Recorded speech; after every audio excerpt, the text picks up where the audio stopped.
네, 안녕하세요. 저는 오늘 서류 합격 팁 관련해서 설명드리려고 나왔습니다. 그래서 먼저 서류 작성 관련해서 유의사항을 먼저 말씀드리려고 하는데요. 유의사항은 아마 원익뿐만 아니라 모든 기업에 해당하는 내용이 아닐까 싶습니다. 먼저 첫 번째로 오탈자는 꼭 확인을 해주셨으면 좋겠는데요. 아무리 좋은 내용의 글이라고 해도 오탈자가 한두 개씩 있으면 조금 마이너스 요인이 되긴 하겠죠. 그것 때문에 탈락은 아니더라도 꼭 이런 부분은 확인을 잘 해주셨으면 좋겠습니다.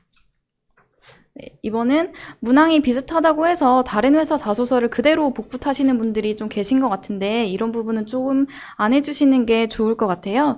그래서 다른 자소서를 그대로 가져오다 보면 글자 수 제한도 다르기 때문에 문맥이 이상해지는 경우도 있고, 그리고 또 제가 뒤에서 또 보여드리겠지만 다른 회사 이름을 그대로 쓰는 경우들도 간혹 생기기 때문에 이렇게 복붙을 하시게 되면 꼭 수정 보완은 꼭 잘 신경을 써주셨으면 좋겠습니다. 네, 세 번째는 거창한 경험을 쓸 필요 없으니 솔직하게 써주세요 라고 하는 부분입니다.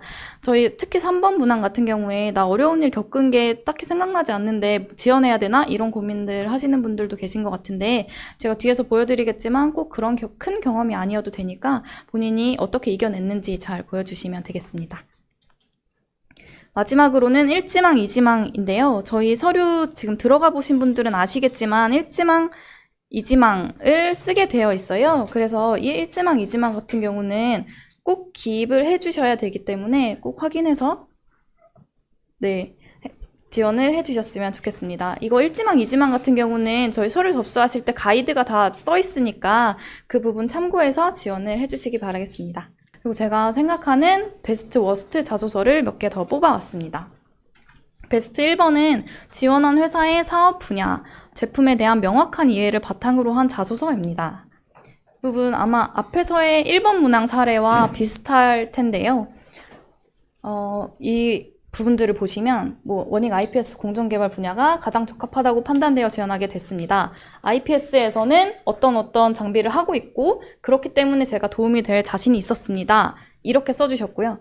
그리고 밑에도 아까 앞에서 봤던 그 사례인데 조금 더 구체적으로 가져왔어요. 그래서 교수님께서 이렇게 소개를 해주셨는데 찾아보니 이런 기술을 기반으로 해서 이렇게 중요한 역할을 하고 있더라. 그래서 저는 이런 엔지니어가 돼서 성장에 기여하고 싶습니다. 이렇게 써주셨어요. 네, 그래서 이런 부분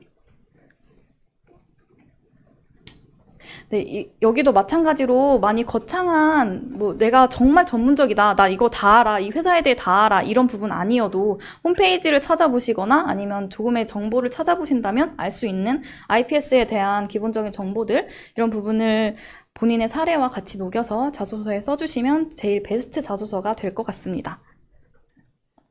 네, 그리고 베스트 두 번째는 본인의 경험을 녹인 솔직한 자소서인데요. 제가 계속 말했듯이 꼭 거창한 경험이 아니어도 되니까 작은 경험이어도 본인의 솔직한 내용을 문항과 연관 지어서 소개해 주시는 게 좋을 것 같습니다. 그래서 관련 수업 수강이라든지 공정 실습, 세미나 참석, 연구과제 수행, 자격증 취득, 이런 부분을 1번 직무 관련된 문항에 녹여주시면 좋을 것 같고요. 그리고 3, 4번 관련된 개인 사례들은 발표 대회라든지 마라톤을 작은 거리지만 짧은 거리지만 도전을 해봤다 라든지 이런 부분을 써주시면 좋을 것 같습니다. 제가 계속 솔직한 자소서를 쓰라고 말씀을 드리는 게 이 자소서가 다 면접까지 이어지기 때문에 본인의 경험이 아니면 면접에서 어차피 다 이렇게 드러나게 되어 있어요. 그러니까 본인의 경험을 다 써주시고 그거를 회사와 연관 지어서 써주시는 게 제일 좋겠습니다. 네, 다음은 워스트 자소서인데요. 제가 작년에 나와서도 그렇고 일부에서도 그렇고 몇 번 말씀을 드렸었는데 타 회사 이름을 쓰는 분들이 계세요. 이게 실제로 작년 자소서 사례입니다. 그래서 기사 전체, 이게 다른 회사 이름이었어요. 그래서 기사 전체의 사업 구조는 이런 부분을 차지하기 때문에 이런 직무는 저에게 맞는 거다, 이런 식으로 써주셨는데 솔직히 이건 보자마자 탈락이 됐던 자소서라고 보시면 되겠습니다. 자꾸 이제 복붙을 하다 보니까 이런 부분이 나오는 것 같은데, 복붙을 하시게 되면 꼭 수정하시고 확인하시고 그런 작업은 필수로 해주시는 게 좋을 것 같습니다. 네, 진짜 매너가 아닌 거죠. 네, 이런 부분 꼭 잘 신경을 써주셨으면 좋겠습니다. 네.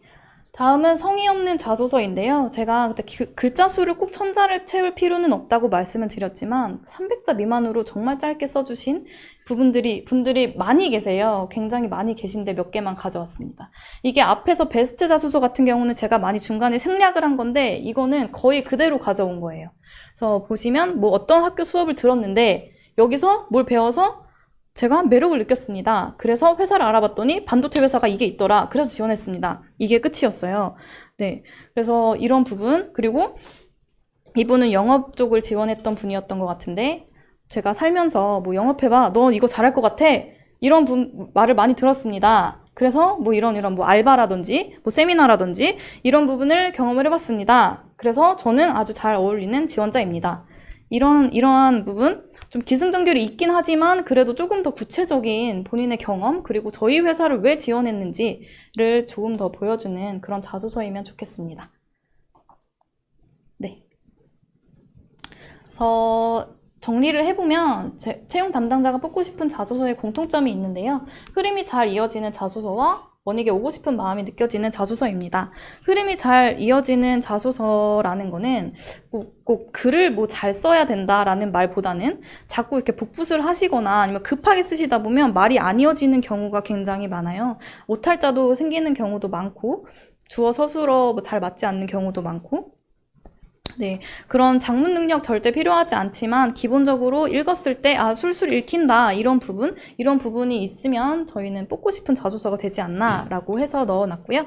그리고 제가 계속 말씀드렸지만 원익이라는 회사에 왜 오고 싶은지 이런 마음이 느껴지는 자소서가 저희는 꼭 뽑고 싶습니다. 그래서 회사에 대해서 꼭 잘 알아보시고 지원을 해주셨으면 좋겠습니다.